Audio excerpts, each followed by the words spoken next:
So hi everyone, আমি Asima daily blogging চ্যানেলে আবার একটি নতুন ভিডিও নিয়ে আপনাদের সকলকে আবার একবার স্বাগত। আশা করবো আপনারা সকলে বেশ ভালো আছেন, সুস্থ আছেন। আমরা সকলে খুব ভালো আছি। আজকে হয়ে গেল 2রা বৈশাখ, আজকে হয়ে গেল 16 তারিখ। আজকে হয়ে গেল 16 তারিখ। 16 তারিখে সকাল মিঠি চলে গেছে সকাল সকাল স্কুল। আর এদিকে আমার ঘরের কাজকর্ম, আজকে বৃহস্পতিবার, তো বৃহস্পতিবারে এই যে দেখো আমার ঠাকুরকে জল টল দেওয়া সবকিছু কমপ্লিট হয়ে গেছে। চলছে গিয়ে প্রচন্ড জোর হাওয়া। এবার তোমরা তো জানো যে আমার সকাল সকাল পুজো টুজো হয়ে যায়, যে এই যে ঠাকুরকে আমি একটু সাজিয়ে দিয়েছি ফুল টুল দিয়ে। তো গলার মালাটা এবার খুলে ফেলবো। লিকার নাই, যেমন বৃহস্পতিবার দিন আমি দুয়ারে একটু হলুদ দিয়ে, দারচিনি আর একটু গোলাপ জল দিয়ে লেপন তৈরি করি আর কি, যেটা আমার চৌকাঠে দেওয়া হয়। আর এই যে মাটির প্রদীপ দেখো জ্বেলে দিয়েছি। প্রচন্ড হাওয়া দিচ্ছে, দেখছো প্রদীপটা দেখলেই বোঝা যাচ্ছে প্রচন্ড জোর হাওয়া দিচ্ছে। তো আমার ঘরে বাসি কাজ সমস্ত রেডি। এই তখন আমাদের গাছ সামনে কলা গাছটা পড়ে গেছে, পড়ে গিয়ে কলাগুলো ছাড়াতে হচ্ছে বাধ্য। তো কলাগুলো দেখো একদমই শক্ত। আর এটা আমাদের পাশে সাদা দিয়েছে কলাগুলো ওনার গাছের হচ্ছে একটা অনেক সৃষ্টিকাণ্ড। রাতের বেলা দুধ দিয়ে গেছে, এবার দুধটা আমি ভুলে গেছি একদমই। একবার চেক করলাম তখন দুধ দিয়ে যায়নি, তারপরে চেক করলাম দুধ দিয়ে গেছে, ভুলে গেছি আমি। তো সকালে যখন দুধটা তুলেছে ছিটে গেছে। গরমে কি আর দুধ থাকে? যাই হোক, এখানে এখন ভাতটা নামিয়ে দিয়েছি। আজকে বৃহস্পতিবার, সন্ধ্যে 7টা 3 পড়ছে অমাবস্যা। তো কালকের যে রান্নাগুলো, কাল তো রাতে কাউকে খেতে দিইনি আমি। আর বাইরে থেকে যথেষ্ট পরিমাণে খাবার খেয়ে এসেছিল, উপর যদি খেত তাহলে শরীর খারাপ হতো। তো এখানে আপাতত হয়ে গেছে ডাল, আজকে তোমার পটল চিংড়িটা আছে। আর এখানে এটা তো তোমার আমের টকটা আছে, এই জন্য আমি আর করিনি। এখানে পোস্ত আর এই যে ভাজাভুজিগুলো। তো আমি এখন যেটা করবো, তোমার ছানার কোপ্তা কারি করে দেবো। আর এই যে তোমার মাছটা আছে, এতেই হয়ে যাবে। মিঠির বাবাকে এবার ভাতটা নামিয়ে দেবো, আরও খেয়ে চলে যাবে নিজের কাজে। তো আমার জন্য অপেক্ষা করছে, কাল থেকে ওই খেতে দিইনি, বলছে আমাকে একটু ভাতটা দিয়ে দে, আমি খেয়ে নিই। আর গ্যাস তো পুরো নোংরা হয়ে গেছিলো, দিদি এসে কাজ করে। এবং তুমি আগে গ্যাস ট্যাস পরিষ্কার করে রান্নাঘরটা আগে পরিষ্কার করে। রান্নাঘরে মেঝেতে কালকে পুরো তেল পড়েছিল, মানে মাছ ভাজতে ভাজতে পুরো ফেটে এসেছিল। তো চলো ব্লগটা এখন থেকে শুরু করছি। এখন হইতে 11টা 3 বাজে, বাট পুজো আমার অনেকক্ষণ হয়ে গেছে। ব্লগটা শুরু করতে দেরি হয়ে গেল কারণ দিদি কাজ করছিল। আর আমি কখনো একদম ভালো লাগে না যে আমার যারা হাউস হেল্প থাকে তারা করতে করতে তাদেরকে তুললাম। তাই চলো এখানে ভাতটা উল্টাই, সঙ্গে দেখো দেখতে থাকো আজকে ব্লগটা। তো দেখো এখন ঘুরিতে 9টা 14, সময় অনেকখানি হয়ে গেছে। আর এত আলো জ্বললে না ঘর এত বেশি হিট হচ্ছে, কি বলবো। আর দুর্গাপুরে তো সেরকম বিষাক্ত আর একটা গরম, গা গিজগিজ করছে। যাই হোক, আমি এটা আলোটা কম রেখে রান্না করছিলাম সন্ধ্যা থেকে। তো আর আমি ব্লগটা করতে পারিনি। তো যাই হোক, এই যে দেখো এখন তোমার ছানার কোপ্তা কারিগুলো বানাবো। মানে আমি বড়া আকারে গড়ে নিয়েছি। তো এবারে আমি তরকারিটা করবো, তার জন্য মশলাটা কষছি। আর এদিকে দুধ দিয়ে চলে গেছে, এই দেখো দুধ দিয়ে গেছে, আমি দুধটা ফুটিয়ে রেখেও দিয়েছি।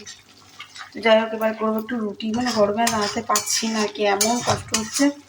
একবার করে আসছি, এখানে করছি, আর ব্লগটা করতে জন্য ভুলে গেছি গরমে চোটে। সন্ধে টন্ধে তো আমার জানি অনেক সকাল সকালই জ্বালা হয়ে যায়। তো জাস্ট এখানে এখন মশলাটা কষা হবে। আর এখানে দেখো সেদ্ধ আলুটাকে আমি ভালো করে ভেজে নিয়েছি। আর এই যে ছানার বড়াগুলো নিচে রাখা আছে, এগুলো সব ভাজা হয়েছে। তো চলো, বিকেল বিকেল চা খেয়েছি, মিঠিকে দুধ আর পাউরুটি দিয়েছিলাম। মিঠি খেয়ে পড়তে চলে গেছে। মিঠি 7:30টা থেকে পড়া ছিল। এই দেখো আজকে অমাবস্যার পুজোর ঘন্টা বাজছে। মিঠির বাবাকে বলা হয়েছিল যে যাবো, তাড়াতাড়ি আসবে। ও দেখছে মানে মানে এত অসাধু টাইপের মানুষ না। মন্দির যেতে বলবেন, পুজো করতে বলবেন, তাহলেই ও আর পারবে না, মানে এরকমের ব্যাপার।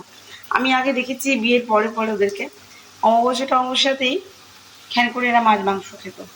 সত্যি কথা বলি, আমাদের বাড়িতে এগুলো একটু মান্যতা আছে। মানে ধরুন অমাবস্যা পূর্ণিমাতে নিরামিষ খেতে হবে, তারপরে পুজো টুজো যেগুলো হয় আর কি, সেগুলো একটু মেনে চলতে হবে। এগুলো আমরা মেনে এসেছি ছোট থেকে। তো এখানে এসে দেখেছি অমাবস্যা পূর্ণিমা, সো সেখানে আর কি 7টা কটাতে অমাবস্যা পড়ে গেছে। তো সেই জন্যই আর কি আমি আমি ওবেলাতে ছানার কোপ্তাটা আর বানাইনি, তো ওই জন্যই আমি এটা রেখে দিয়েছিলাম যাতে ঢাকাঢাকি না হয়ে যায়, বাট আবার আঁচ টাচ হয়ে যাবে, তো ওই জন্য আর কি। আর এবেলা বানাচ্ছি, আর ওবেলাকার সমস্ত নেটু আমি কাটি ফেলেছি, মানে ধরুন কোনো তরকারি টরকারি মানে মাছে আঁচ টাচ কিচ্ছু নেই, তো এই জন্য। আর এখানে কি বলুন তো, এখানে এগুলো মানতো না, কিন্তু ওই যেহেতু আমি করি পুজো পাঠগুলো, তার মধ্যে আজকে বৃহস্পতিবার আছে আর আছে, তো যাই হোক সব মিলিয়ে টিলিয়ে এখন আর কি আমার সঙ্গে মানে থাকতে যেহেতু দেখছে, নালে চিৎকার করবে একটা ঝামেলা, আর আমার এগুলো পছন্দ না। নালে দেখুন শ্রাবণ মাস ভোর আমি কিন্তু মানে এক পাকে খাই, মহাদেবকে আমি জল দিই যেহেতু, তার জন্য। তো আপনাদের সঙ্গে আমি ব্লগেও শেয়ার করেছিলাম, তো সেই রকমই। তো ওরা আমাকে দিয়ে মাছ রান্না করিয়েছে, তো মাছ রান্না আমি করে দিয়েছি, আমি কিছু বলিনি।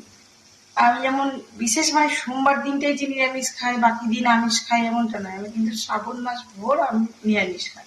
নিরামিষ মানে এক পাকে সেদ্ধ, তো ওই আর কি, তখন ওদের করে দিয়েছি, সব দিন তো নয়। তো যাই হোক, এখন এই জন্য এখন ছানার কোপ্তাটা করলাম। আর যা গরম দেখছি তাতে আর রুটি করবো না, আমি ভাতই করবো, ভাতটা বসিয়ে দিই, আর ডালটা আছে ওটা দিয়ে হয়ে যাবে।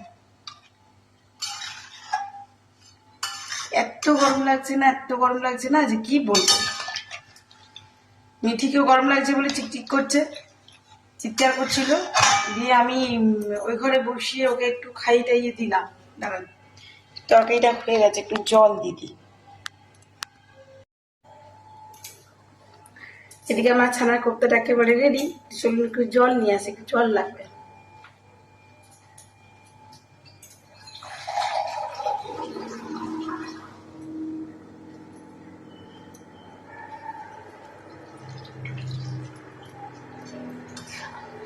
তোমার একেবারে ছানা নিরামিষ ছানার কোপ্তাটা রেডি হয়ে গেছে।